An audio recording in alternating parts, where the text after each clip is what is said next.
ఇప్పుడు ఆ ఉన్నటువంటి ఆ 10 కాలేజీలను పీపీపీ అని ముసిగేసి ప్రైవేటైజేషన్ అని చెప్పి దాన్ని మార్కెట్ చేస్తూ ఒక స్కామ్ కి తెరలేపారు చంద్రబాబు నాయుడు గారు. ఇక్కడెక్కడా కూడా ఈ చదివినటువంటి దాంట్లో ఈ ఇంబ్యాలెన్సెస్ ని ఉండకూడదు అనేటువంటి ఒక ఆలోచన ఈ కమిటీ చెప్తా ఉంది. ఇందులో ఒక రెండో పాయింట్ ఈ కమిటీ ఏం చెప్తా ఉందంటే అఫోర్డబిలిటీ ఆఫ్ మెడికల్ ఎడ్యుకేషన్.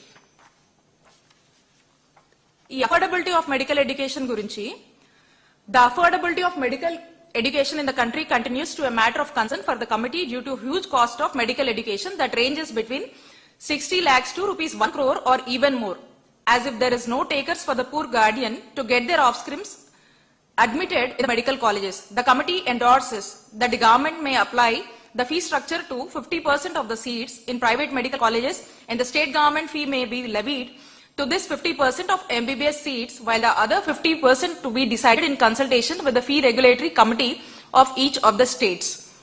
ఈ ఫీ అఫోర్డబిలిటీ గురించి చెప్తుంది. అంటే ఈ ఫీజు కొంత ఈ ప్రైవేట్ కాలేజెస్ లో పిల్లలు చదువుకోవడానికి మెడికల్ ఎడ్యుకేషన్ చదవడానికి చాలా ఎక్కువగా ఉంటుంది. 60 లక్షల నుంచి కోటి రూపాయల వరకు లేదా ఇంకెక్కువ ఉన్న ఆశ్చర్యం లేదు.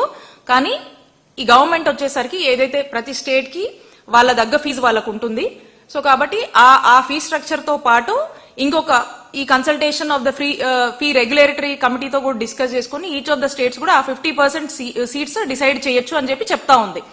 అలాగే దీంట్లో స్పెసిఫిక్ గా ఒక రీఐటరేట్ చేస్తున్నటువంటి పాయింట్ ఏంటంటే the committee రీఐటరేట్స్ it's recommendation that the ministry in collaboration with states consider need based scholarship to deserving students.